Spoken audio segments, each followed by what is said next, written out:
Манието и доколку имате прашања, се разбира повелете.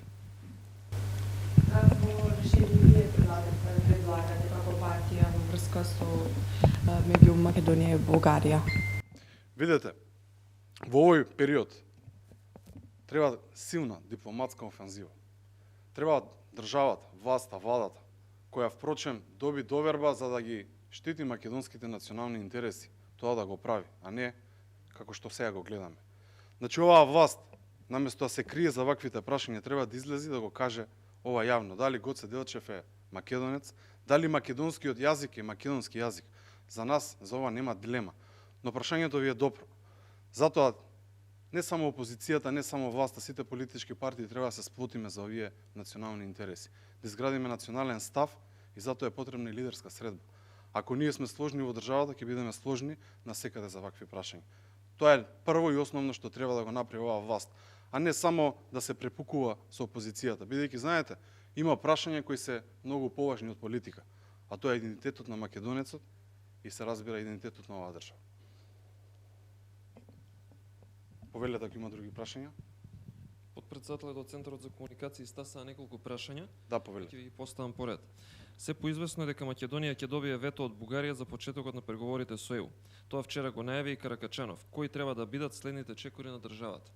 Благодарам на прашањето, е во истиот контекст како и претходното, затоа ќе кажам да почекаме што ќе се случува, но шансата на оваа власт е сега да се сплоти со сите политички партии и да пружи рака за вакви прашања.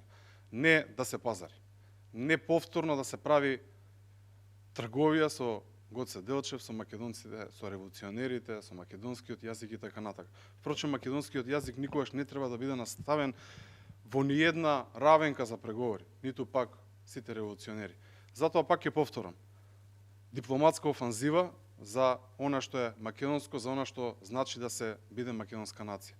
Имаат шанса владата тоа да го направат, но гледаме дека веќе подолго време не излегуваат ниту еден прес да кажат, ниту пак нешто да направат. Затоа нека се освестат. Нека се освестат, ова не се нивни лични работи, сепак се работи за државата.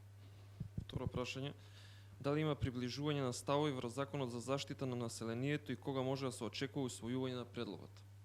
Благодарам и на ова прашање. Јас морам да разјаснам околу овој закон, бидејќи знаете, по доставување на овој закон излегуваат доста вака прашања, доста наслови во медиумите дека ВМРО-ДПМН нешто кочи.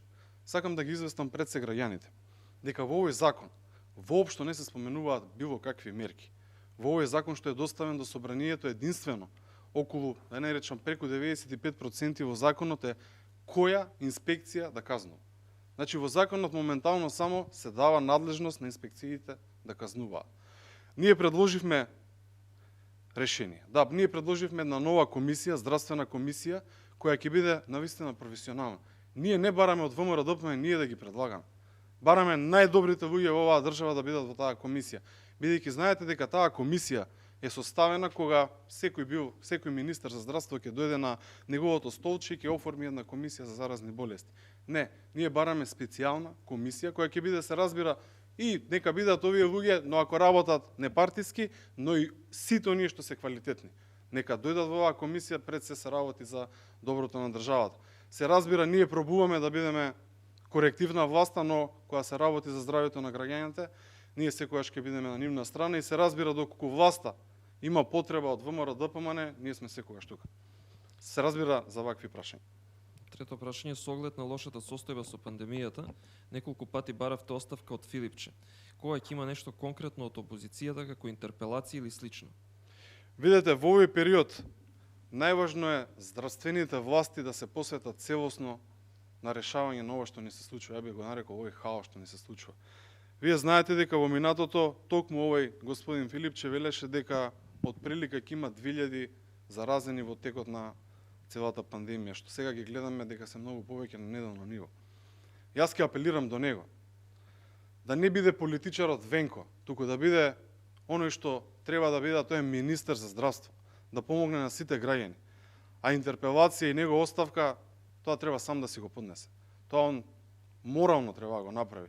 Но гледам дека повеќе сака да биде политичар, повеќе сака да напаѓа ВМРО-ДПМН, а зад кулисите па бара помош од ВМРО-ДПМН. Ние, како ВМРО-ДПМН, ќе помогнеме на било кој политичар, ако навистина мисли за здравјето на граѓаните.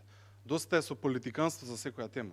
Ова го кажувам аз лично како моje мислење, но нека се опаметат сите тие дека за ова прашање не треба да прават политиканство.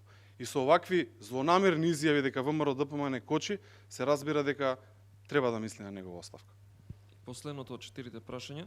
Како ја коментирате одлуката на Дурловски да ја напушти пратеничката функција? Дали има недоразбирање со раководството за одредени прашања?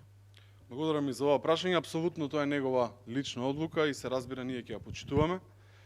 И по неговото известување до нас и неговата комуникација до нас и пратениците, он останува посветен на ВМРО ДПМН, останува посветен на каузата која се нарекува Македонија. Ние му благодариме за се што правеше и направи во изминатиот период, но познавајќи го Игор, секогаш ќе се бори за Македонија. Останува, се разбира, нашето пријателство, он е сепак и стратешки соработник на претседателот Христијан Мицковски, се разбира, Игор е еден од нас.